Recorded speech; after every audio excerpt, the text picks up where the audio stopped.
Building. USVI to receive shipment of new COVID-19 drug. These and more stories when 284 News returns. We understand that you cannot come to the store and encourage you to stay at home. If you need assistance with bill payments, top-ups, or troubleshooting, we are here to help. Call us at 444-4444 from 7 a.m. to 7 p.m. daily, or visit our website at www.cctbvi.com. Click Top Up here or My CCT for top-up or bill payments. Social distancing with CCT. Welcome everybody. It's Tuesday, May 12th, 2020. A terrific Tuesday to each and every one of you. I'm Ron Grant. And I am Kyla Kenesha Forbes. Welcome everyone. Ron, today is a special day. Yes, it is. Today is actually International Nurses Day. And International Nurses Day is observed on the 12th of May, which is today, to celebrate the birthday of the world's most famous nurse, Florence Nightingale.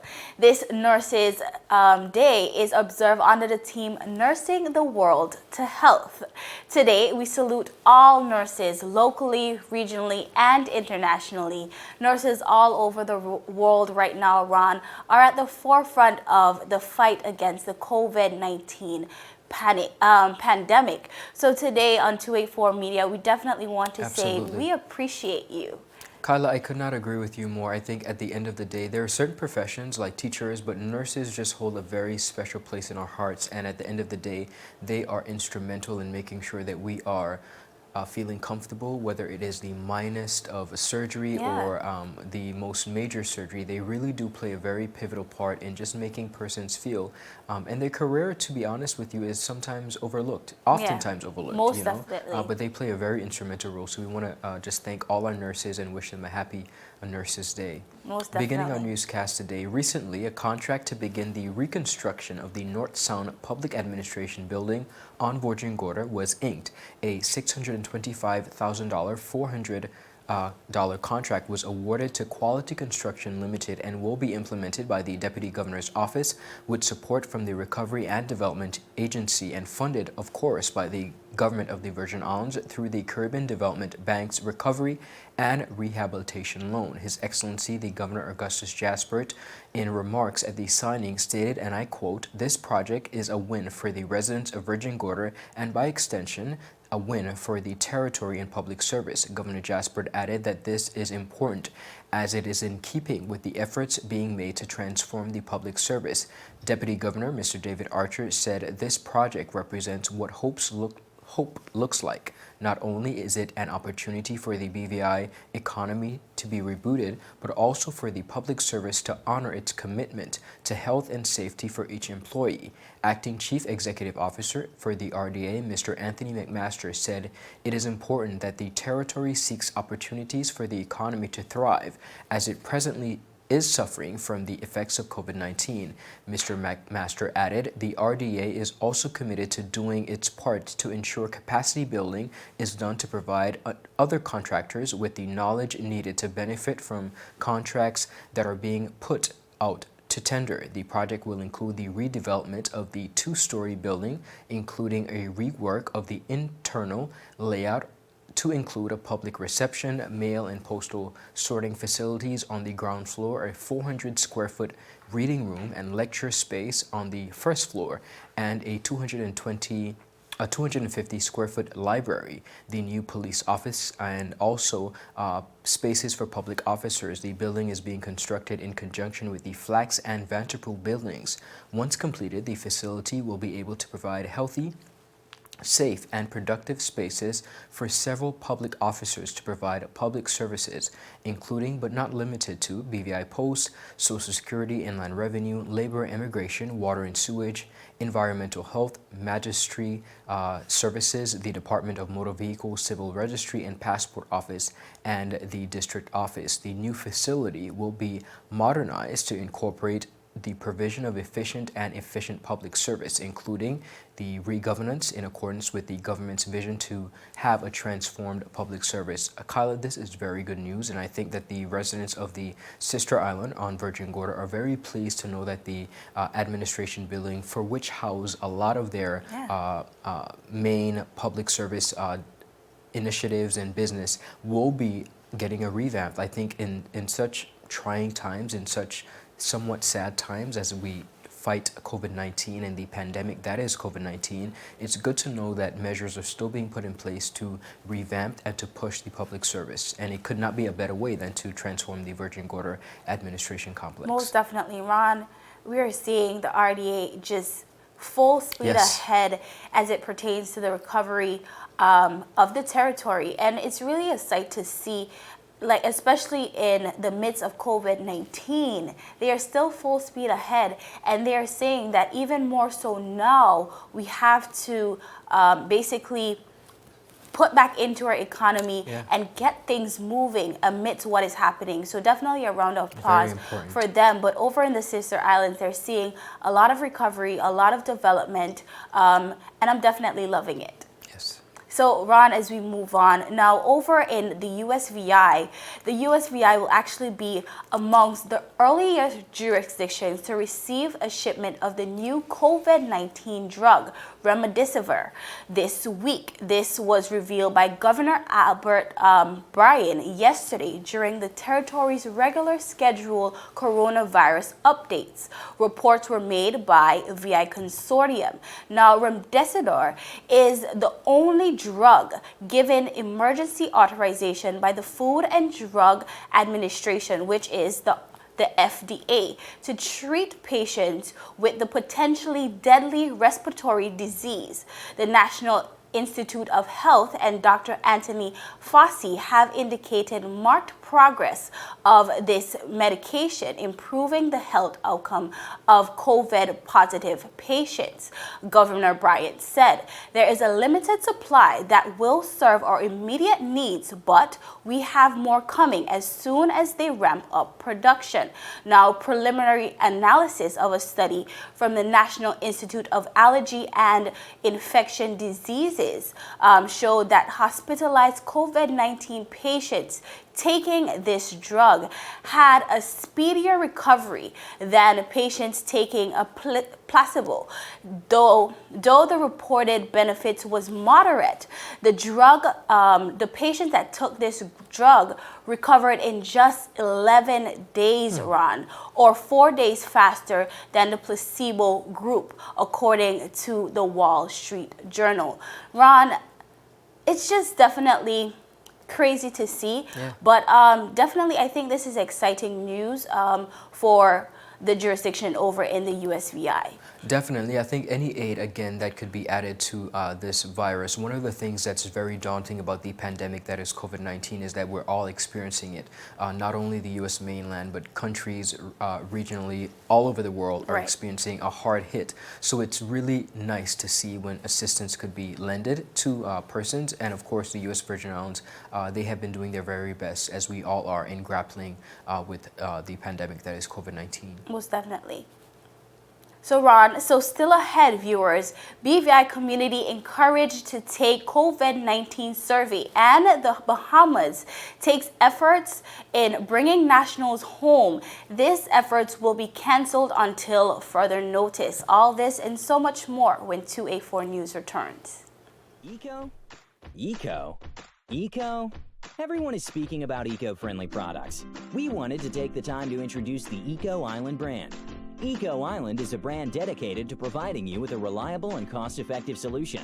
Eco-friendly products for your restaurant, hotel, bar, office, and home. With takeaway trays, bags, cups, paper straws, cutlery, and cleaners. For more information, follow us at Eco Island 100. Viewers, welcome back. You're watching 284 News. All persons residing in the British Virgin Islands are encouraged to participate in the territory's COVID-19 survey to assist public health officials in determining the public's knowledge and understanding about the disease. Again, the territory of the Virgin Islands, the residents are encouraged to participate in this survey to help officials in determining the public's knowledge and understanding about the disease. The survey, which is available online at www.surveymonkey.com/BVI COVID-19, it takes about 10 minutes to complete and is anonymous and confidential. The questionnaire was designed by Chief Epidemiologist Harmony Miss Bruley Messiah, who stated that the survey is knowledge, attitudes, and practice study to capture what is known, what is thought, what is done in relation to a specific topic, in this case, the coronavirus. Mrs. Bruley Messiah explained that establishing a baseline for public understanding is important for containing the virus. She said, and I quote, "Once we identify where the gaps are when it comes to what people have learned so far about the coronavirus, COVID-19, and what preventative actions they are practicing in their daily lives, we can effectively tailor our efforts to prevent it from spreading in our community. Responses will be analyzed by the Ministry of Health and Social Development, and the analysis will, of course, be shared by the BVI community. Persons who are experiencing symptoms are again encouraged to contact the hotline at 852-7650. Kyla, I think this story is quite important because a lot of persons in our community feel sometimes when it comes to surveys, there is an ulterior motive. But what I want persons to understand in this particular case is that at the end of the day, the Ministry of Health and Social Development, in collaboration with, of course, the person in charge of this particular survey, Mrs. Bruley Messiah, they're really trying to understand persons' knowledge, preconceived knowledge of what their thoughts might be. So it's the question, some of the questions why as it pertains to contraction of the virus, they may seem a little bit daunting, but it's really just to understand where persons are mentally, what their thought process are. So persons are encouraged to participate in the survey. And again, this survey, as well as many others, are really just for the point in case to really kind of figure out where we are as a territory and where persons' thought process are. It's very important that we participate. Most definitely, Ron. I had the opportunity to take this survey, and as you rightfully said in the story, this is a knowledge, attitude, and practice survey. So persons must always remember that. Although you may know better, someone else may not. And some of those questions are geared towards, as you said, knowing where we are, how much knowledge are persons aware? Do they know better? Although you may know better, someone else may not. So, and one of the things that I really like about this, Kyla, not to cut you off, but once the survey is completed, I think it will really give the Ministry of Health a better understanding and knowledge as to kind of curb maybe the level of ignorance that may be underlying in a lot of persons' mind as it pertains to transmission. So I think it's very important. Most definitely. So let's move on, Ron. Now, the Bahamian Prime Minister, Dr. Hubert Minnis, said in his address on Sunday that while there were no new confirmed cases of COVID-19 in the Bahamas, one of the passengers who flew in on Friday to Grand Bahama had tested positive. This report is according to the island's local news site, Eyewitness News.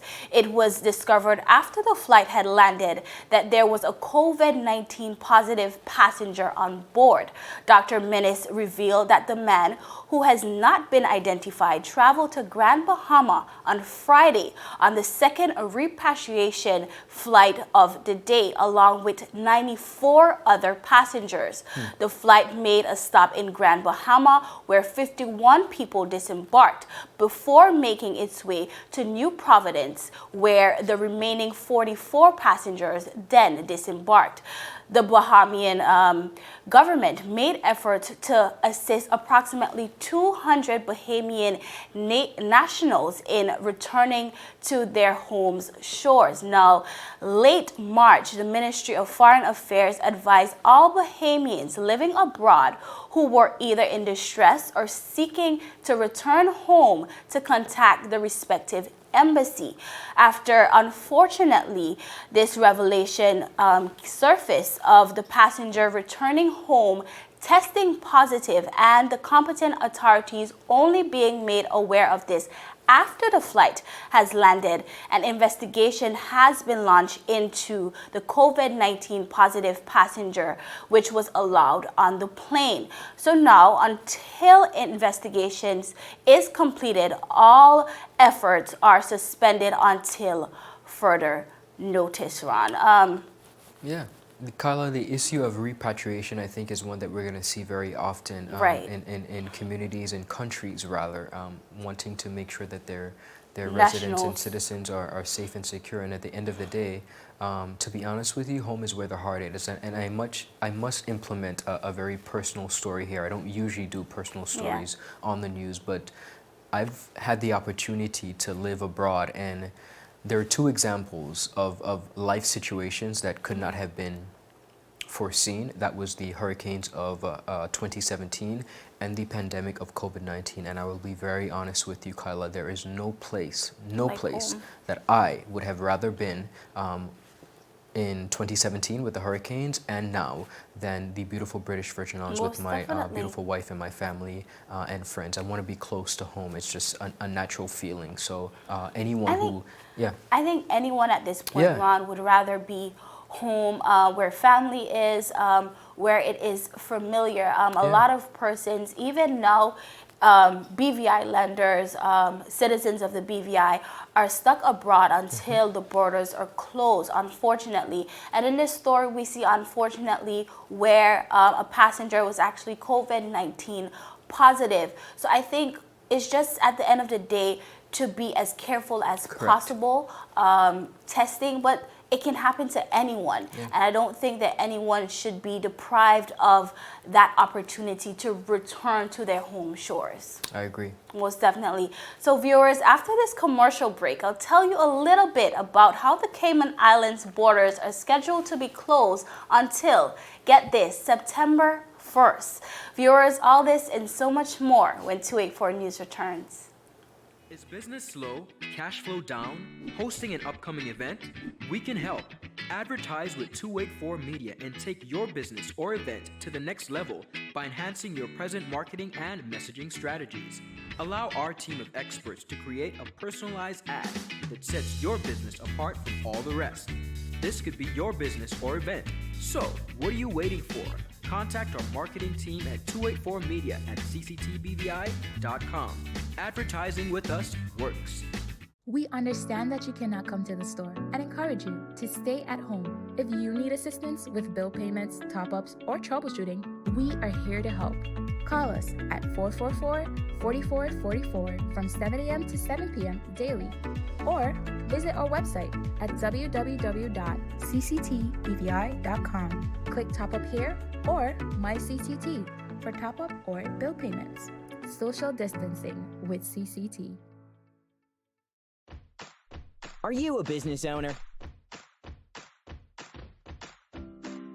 Business owners are very busy thinking on ways to grow. Wouldn't you like a vendor that makes life easier? P3 Paper Plastic Products offers 24-hour WhatsApp ordering. So, whether you're on vacation, at a sporting event, or, I don't know, forgot, P3 Paper Plastic Products has got you covered with great prices, better service. Viewers, welcome back to 284 News. As I promised, this story out of the Cayman Islands. The tourism minister of the Cayman Islands, Moses Kirkconnell, confirmed Thursday that Cayman's borders will remain officially closed until September 1st. No cruise ships will be docked at the port in Cayman Islands before then, despite cruise lines advertising sailings to the Cayman Islands in August. The tourism minister said Cabinet has affirmed the new timeline for the border closure, which was originally due to expire on the 31st of May, which would have been the end of this month. But the new expiration of the closure is 11:59 p.m. on the 31st of August. So here is where we see the extension. The premier of the Cayman Islands said in announcements basically the announcements from the cruise ship companies were made without consulting with the Cayman government. The government has said that cruise ship business is very extremely fluid, and it may be some time before those ships touch their local shores once again. He explained that the government is in a process of putting together its medium-term and long-term plans for the tourism sector. Ron, here are the story before the break and also this story hits really close to home because our neighbors in the Caribbean region is going through the same things that we are going through right here in the BVI. Kyla, it's a very important story, and I think that at the end of the day, one of the things that we do as a family, as a Caribbean family, is often, just kind of look and observe and see what another person might be doing. But I do agree that different scenarios for different folks, like in the Cayman Islands, they have seen it fit to close their borders until September, which seems like a very long time. But for them, they have seen it fit. I think at the end of the day, each country, though we like to compare, and I'll be the first to admit we like to compare stimulus packages and how persons are doing, but at the end of the day, it is the onus is on the country to really solidify what is most important for them as it pertains to their needs and the needs of their residents. So we want to wish our brothers and sisters over there in the Cayman Islands the very best, as we too are striving to do our best over here in the BVI. Most definitely. As you said, Ron, we like to compare, and although we are very similar, we are different.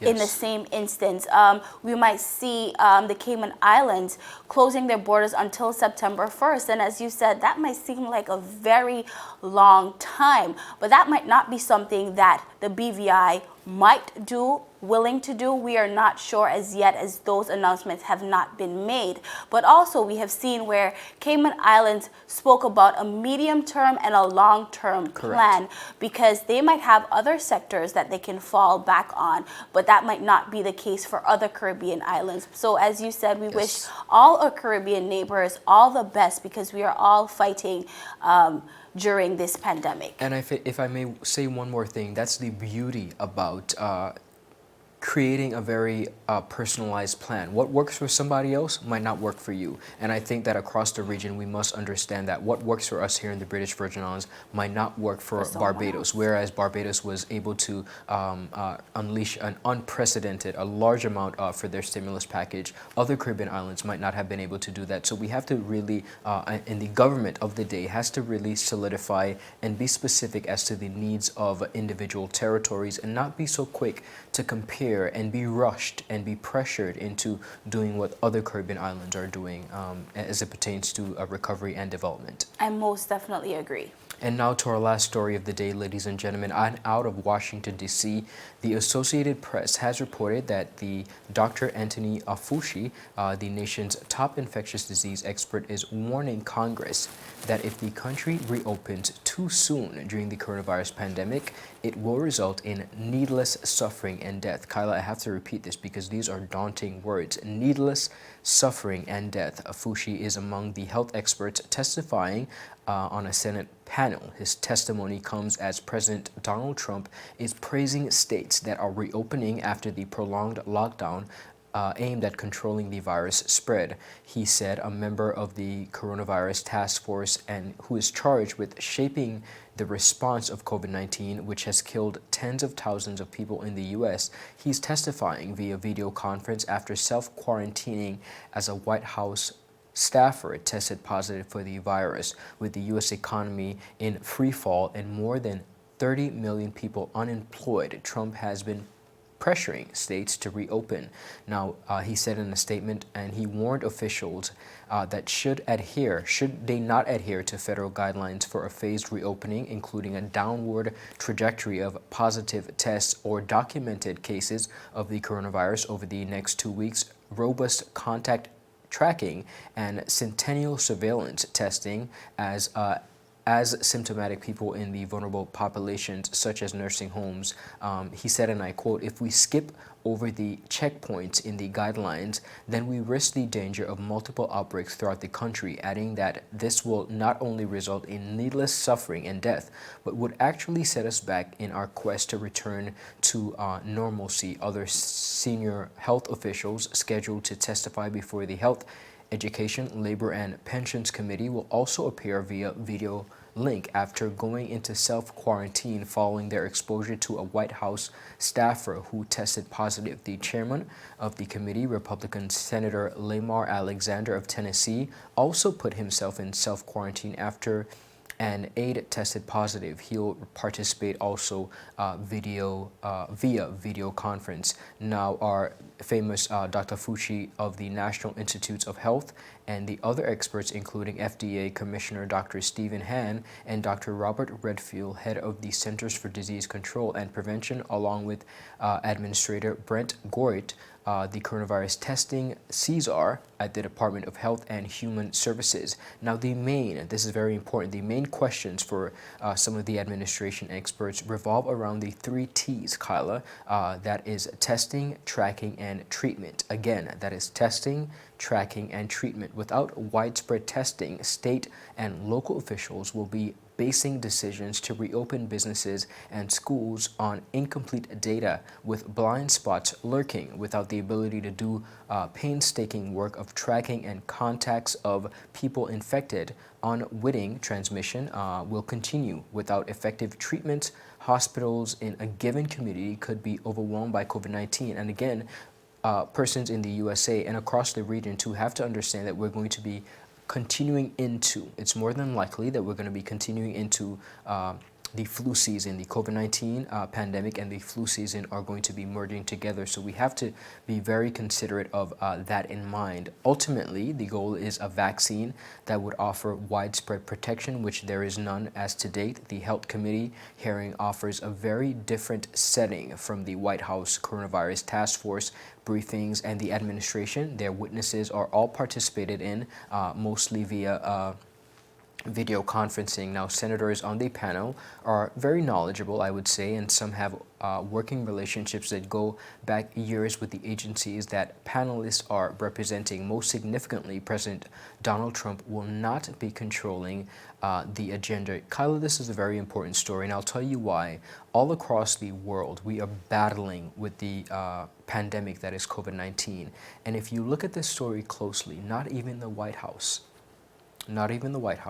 has been able to control the pandemic. We see where a lot of persons within the administration and working closely within the White House have been infected, to the personal secretary or personal assistant of Mrs. Trump, as well as one of Trump's closest allies. They too have been contaminated or have caught, the coronavirus. So we see where if persons outside of that, the most honorable and most important office that governs a lot, particularly to the USA, they're not able to control, they're not able to do precautions. I think it really solidifies our position around the world. Are we taking this seriously enough? And at the end of the day, persons will have their qualms about wearing a mask or doing this or doing that, but it has to show the severity of the situation, and persons who are in the highest of positions have the ability, and they should lead by example. And I don't see that we're seeing this with the White House. So it's cause for concern.